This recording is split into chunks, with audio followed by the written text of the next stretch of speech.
There, Victor Prost speaking to you, Anarchist artist.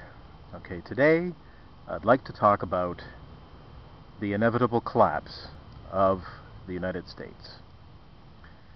Now, I know that there are a lot of people who really believe in this idea of manifest destiny, where the United States is some kind of God-ordained country that where God and the powers that be, the wise philosopher kings, and Almighty God Himself is going to save the United States. And why is God going to save the United States? Well, because it's America. So this is the type of hubris, the type of jingoistic bullshit, propaganda bullshit, jingoistic, nationalistic, patriotic, mindless patriotism that characterizes a very large percentage of the American people. But however, I can say in all sincerity and with great respect and with great gladness that there is also a significant percentage of people who are not buying into this bullshit. Okay, and to them I tip my hats. Okay, they know that I'm not, my critique of saying, stupid Americans does not apply to them, because they just take us to be as human beings. We are just human beings. The status labels of a Canadian and American and so forth, they're just constructs. They're just made-up words, made-up concepts. They have no reality to them. Okay, it's human convention. That's all it is. Okay, now, in talking about the inevitable collapse of the United States, I'm not going to get into any, economics 101 or statistics and what the budget juggling is all about, what's going on behind the scenes. That can be handled by a lot other types of people who are much more competent than I can speak of economics. So I have very scant knowledge of the whole subject. So I'm kind of timid to engage in any kind of analysis or feedback on that. But what I would like to say, what I can tell you, however, is that I don't have to be an economist to know that the bubble is going to burst. Okay, I mean, there's a bubble in the air, and there's all types of interactions with it, people poking at it, or the bubble, the door opens, a gush of wind comes in. I mean, the bubble will burst. If you fill a balloon with a lot of water and you just keep on filling it and filling it, it's going to expand, but at some point it's just going to burst. Okay, I don't have to be a physicist and to know that much, right? And I know, with my scant knowledge of economics, that the States is going to collapse. That's just a fact. Now, there's a lot of people that attack me for pointing that out. Okay, for simply pointing that out. They attack me. They attack other people who are pointing this out as well. I mean, you see it everywhere, and they have the attitude. What they try to convince themselves and other people is that the anarchist has a kind of like "I told you so" attitude, where he's all puffy chest and arms folded and lower lids just kind of half closed with a sneer, like "I told you so." And they try to give you the impression that the anarchist is like this heartless cynic who has this kind of Olympian disdain and sitting back and eating a couple of grapes while he watches the world collapse around him with a smug kind of feeling of superior visionary powers, and if only had people who'd listened to him. And you know what?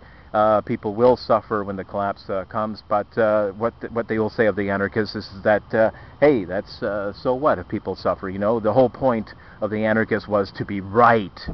So, it's just like this smug self-righteousness, see, I told you so. And this is the type of bullshit that they're trying to get across and put into your head.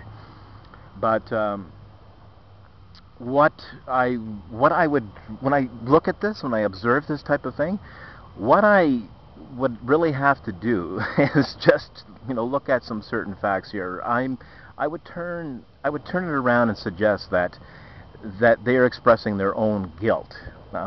What they are doing is that they're simply, as a coping mechanism, they're trying to transfer the guilt that they feel and pin it on something external to themselves. Okay, and the easy target here would be the anarchists. Now, when I say they're trying to transfer their guilt or assuage it, what kind of guilt am I talking about? Is that, well, they are morally implicit, or complicit rather, to the states of the crime that they support.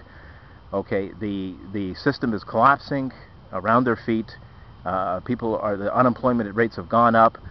There's been massive of billions of dollars of taxation and inflation. There's been 4 illegal wars. I mean, the list goes on. The list goes on. We can just talk about the United States as a whole, from the Great Depression to the introduction of the Fed in 1913. I mean, just the whole debauchery that is government, and the fruits that it's now bearing. They are, for those people who give moral and intellectual sanction to the state and support it by their being outspoken on it, or by simply voting, their participation into this system. It's rotting. It's stinking at the core. The fruits of violence is starting to bear. Okay, it's coming to the surface. It's like hidden skin boils that are hidden below the surface. The disease or the affliction is there. It hasn't quite risen, but it will. Now it's coming to the surface where we can see it, and they know it.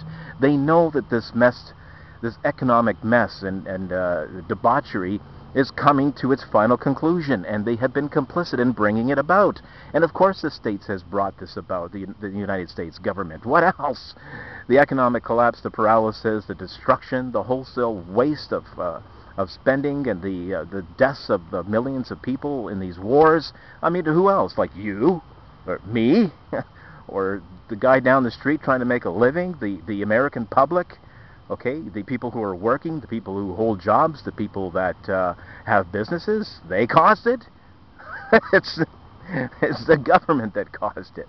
Okay, now what I have to say is that they realize that they're guilty in the destructive power that they've made possible. They're complicit in their guilt for supporting statism. Okay, so that's the argument that I would make on that, and they're simply trying to transfer that guilt onto to somebody else, and they're pinpointing the anarchist as some kind of cynic, when it's the anarchist who's been trying to warn and educate people on the destructive powers of violence and governments. Okay, it's a point that we're trying to hammer home to make a better world and to educate people. Okay, it's statism that's the Kool-Aid. Okay, it's this ridiculousness of trying to defend a free society, freedom, that as if that was the aberration that has to be justified, and statism isn't the fucking plague, the cancer, the ideological putrid. Okay, give me a fucking break. Statism is the aberration. Okay, now, in regards to the economic collapse, though, I would like to say this, in regards to what my attitude about it is that, no, I have no gleefulness about it, where, like, I'm going to be all smug and, gee, I told you so, why didn't you listen to me? I'm going to be, this is going to hurt me as much as anybody else. I don't want people to be hurt, but what I can say, though, is, quoting Nietzsche, is that that which is about to fall should be pushed. I mean, it's going to happen. It doesn't mean I want it to happen. There's a difference between acknowledging a fact of reality and observing the facts and being humble to the facts and wanting something. There's a difference. If you don't know what the fucking difference is, I can't help you. Okay, so I'm just acknowledging a fact. Okay, it's going to happen.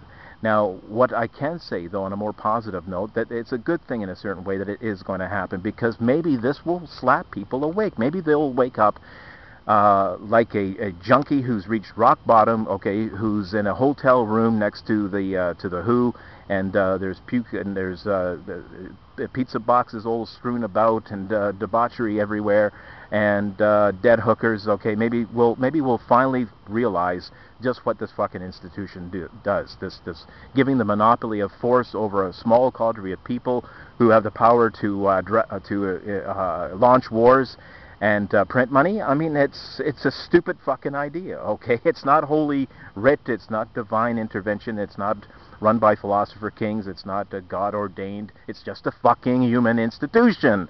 Okay, so therefore malleable to change or abolition.